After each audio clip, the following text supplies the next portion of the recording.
Hello সম্মানিত viewers, আমি চরের থেকে পরশুদিনকে আসছি। ওখানে ভালোই কাজ হইতেছে। যেহেতু এই সেটটা বাসায় থাকে, আমি ভিডিও দিতে পারতেছি না। শুক্রবার দিন আমার বন্ধু বান্ধবরা মিল্লা একটা বিশাল আয়োজন হবে। বিশাল বলতে আসলে আনন্দের দিক থেকে বিশাল। এই একটু ওরা আবদার করছে, পিকনিক করবে ওরা। আমি বলছি যে তোমরা আসো, নিজের খরচে যদি করতে পারো করো। তাতে ওরা সন্তুষ্ট, ওরা আনন্দ চিত্তে আমার এই এই এই মানে এই দাবিটা ওরা মাইনা নিছে। ওরা আসবে ঢাকার থেকে, আমার বন্ধু বান্ধব এবং আমার স্কুল লাইফে, কলেজ লাইফে যেসব বন্ধু বান্ধব আছে, টাঙ্গাইল মজনু আছে, কামরুল আছে, ওদেরকেও আমি আহ্বান করছি তোমরাও আসো।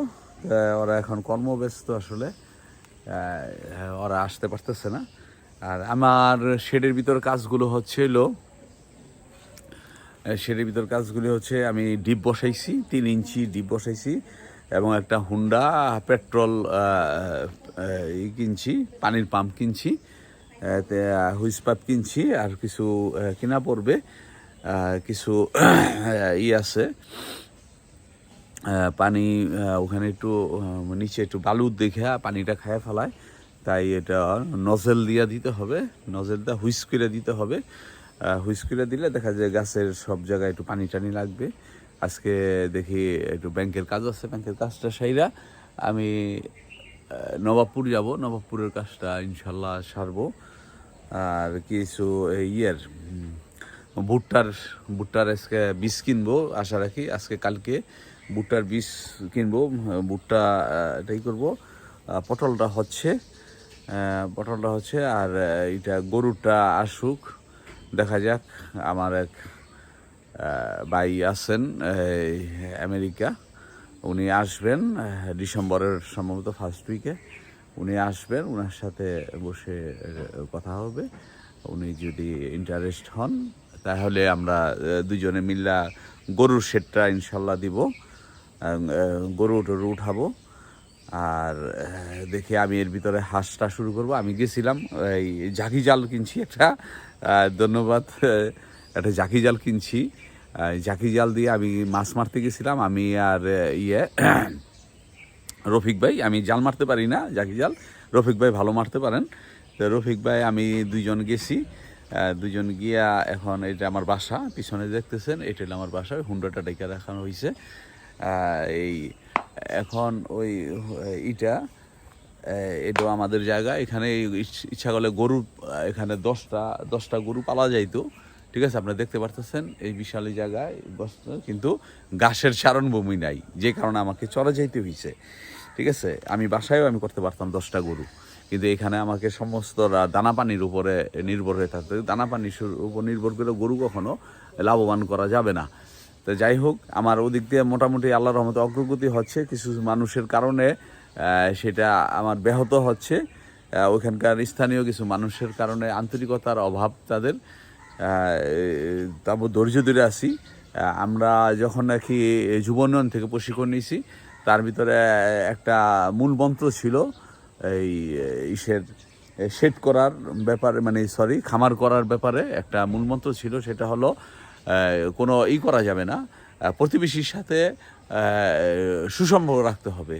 তাই সেই সুবাদে এই প্রতিবেশীর সাথে সুসম্পর্ক রাখার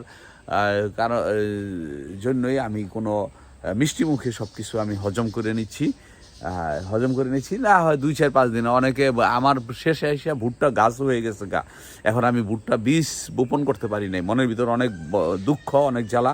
আপনাদেরকে এই কারণে আমি অনেক ভিডিও দিতে পারতেছি না, ঠিক আছে। যে একই জিনিস আমি বারবার কিভাবে দিব, ঠিক আছে। চরে গিয়ে আমার থাকতে হয়, আর এটা খুব দামি সেট। এটা আইফোন, ঠিক আছে। আর আমার সাথে থাকে শুধু বাটন ফোনটা, এটা বাসায় থাকে, যে কারণে আমি ভিডিও করতে পারতেছি না। তাই ওখানে আমি কি করতেছি সেই বিষয়টাকে আপনাদের সাথে বর্তমানে আমি শেয়ার করতেছি আমার বাসা থেকে, ঠিক আছে। আমার বাসা থেকে আমি শেয়ার করতেছি। এই ডিপ বসাইছি 100 ফুট 3 ইঞ্চি ডিপ বসাইছি, আমার প্রায় 30,000 টাকা ওইখানে গেছে। একটা ডিজেল ইঞ্জিন কিনছি হুন্ডা, সেখানে 24,000 টাকা গেছে। আর আনুষঙ্গিক মিলা সমস্তটা মিলা আমার প্রায় 35,000 টাকার মতন গেছে ওইখানে। তাই এখন আজকে কিছু কিনবো, মানে মোটরটা বন্ধ করলে চাপ কলটা পানি থাকে না, তাই চিন্তা করলাম কি করা যায়। তাই আমার অভিজ্ঞতায় যতটুকু, এক একজনের লোক আলাপ করছি, এক একজনে এক এক কথা বলে, এই সেই আমি যতটুকু সময় আমার অভিজ্ঞতা আছে বা আমি যা বুঝি, আমি একটা গেট বাল্ব লাগাই নেব। অর্থাৎ কল থেকে মোটরের সংযোগ স্থলে আমি একটা গেট বাল্ব বানায় নেব। যখন নাকি এইটা এই কলটা যখন নাকি আমি মোটরটা চালাবো তখন আমি গেট বাল্বটা খুলে দিব, আর যখন নাকি আমি মোটরটা বন্ধ করে দিব তখন গেট বাল্বটা বন্ধ করে দিব। হ্যাঁ, গেট বাল্বটাও বন্ধ করে দিব, ঠিক আছে। আমার স্ত্রীর ওদিক থেকে তারা দিতেছে, কিছু কথা বলবে কি কিছু। আচ্ছা, তো এখন আমরা এইলো আমার বাসার পিছনের অংশ। এটা আমাদের বাসা। এইলো আমাদের নারায়ণগঞ্জের বাড়ি, ঢাকা নারায়ণগঞ্জের মাঝামাঝি এইলো বাসা। এইলো আমার হুন্ডারটা দেখে রাখছে।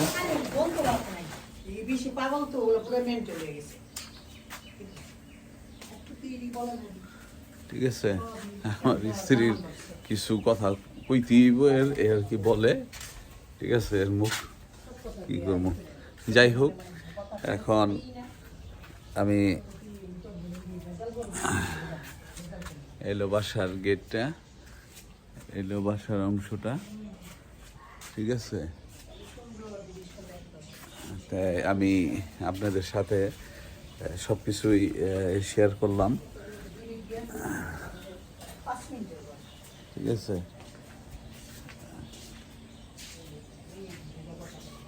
এখন আমি শুক্রবার দিন যাব, শুক্রবার দিনকে অনেক কিছু আপনাদেরকে ভিডিওগুলো দেখাবো। আপনারা অবশ্যই থাকবেন, সাথে থাকবেন। ভিডিওগুলো আশা রাখি এই কদিন যে ভিডিও দিচ্ছি না, যারা নাকি আমাদের ভিডিও এইগুলি ফলো করছেন আমাদের চ্যানেলটা, তারা বিষয়গুলি সুন্দর উপভোগ করতে পারবেন। 3 ইঞ্চি 100 ফুট ডিপ বসানো হয়েছে। তারপরে এখনও বোনাকাটা কোনো কিছু করি নাই, তবে বোনাকাটার ভিতরে এই পটলের লতা বোনা হয়েছে, পুরুষ স্ত্রী দুটোটাই হয়েছে অঙ্কুরোদ্গম হয়েছে লতা থেকে, দেখলাম ভালো লাগলো। এখন ওটা নেট দিয়ে বাউন্ডারি দিব, আমার অংশটা নেট দিয়ে বাউন্ডারি দিব। আর আখটা আনছি, মোরল আখটা আনছি, কিন্তু মোরল আখের ব্যাপারে কি বলবো আমি, ওই সে নাম জানি কি, সবুজ ছেলেটা ভালো, কিন্তু ও আমাকে এইগুলি মনে হয় ভালো দেয় নেই। ও বলছে যে হবে সেই আগডুম বাগডুম, কিন্তু আমি ফলাফল 0 পাচ্ছি। তবে ও আমাকে বলছে আরও 500 পিস দিয়ে দিবে, কিন্তু আমি যে আমাকে যে 2500 দেওয়ার কথা ছিল, সে 2500 আমার মনে হয় না টোটাল হবে, দুঃখজনক, ঠিক আছে। এই মোরল আখের ব্যাপারে অনেকজনের থেকে অনেক শুনছি, কিন্তু আমি নিজেই মনে হয় কি বলবো, আমি দেখি এখনও আমি এই যে আমার যে টার্গেটটার মতন, বা আমি যে টাকা দিছি যে পর্যন্ত, এই পর্যন্ত আমি গুনে আমি এখনও রোপণ করব, এখনও রোপণ করতে পারি নাই। আর লতা বোনা হয়েছে, আখ বোনা হয়েছে, আর ফিলিপাইনের ব্ল্যাক আখটা খুব শীঘ্রই আইসা পড়বে, সোমবার দিন, আগামীকাল সম্ভবত আইসা পড়বে, ঠিক আছে। তারপরে আমাদের বড়ি গাছটা, আর বিভিন্ন বীজ আনা হয়েছে, যেমন উচ্ছে বীজ, তারপরে এই মরিচ বীজ, ঠিক আছে। ওগুলি আবার বীজতলা করে ওগুলি আবার আস্তে ধীরে করব। তা ধন্যবাদ, ভিডিওটা অনেক বড় হয়ে যাচ্ছে, আপনাদের সাথে অনেক কথাগুলো শেয়ার করতে পারি নাই, তার জন্য হয়তো আপনারা মনে কষ্ট আছেন যে কোনো ভিডিও পাচ্ছি না, অনেকে বলছেন যে কোনো ভিডিও পাইতেছি না। তাই ভিডিও পাচ্ছেন না ভাই ওই একটা কারণেই যে সেটটা বাসায় থাকে, আমি চরের ভিতরে থাকি, চরে বিভিন্ন রকমের কাজ টাজ করতেছি, আর মোটামুটি একটু অগ্রগতি হচ্ছে, কিছু কিছু মানুষের কারণে আমি অগ্রগতি ব্যাহত হচ্ছে। শুক্রবার দিন একটা ছোটোখাটো একটা পিকনিক হবে, সেই পিকনিকের দৃশ্যগুলি সমস্ত কিছু আপনাদের সাথে শেয়ার করব। ভালো থাকবেন। খামারের আদ্যপত্য কতটুকু উন্নতি হইল কাজের দিক থেকে সেগুলো আপনাদের সাথে শেয়ার করব। ধন্যবাদ ভাই, ভালো থাকবেন। আসসালামু আলাইকুম।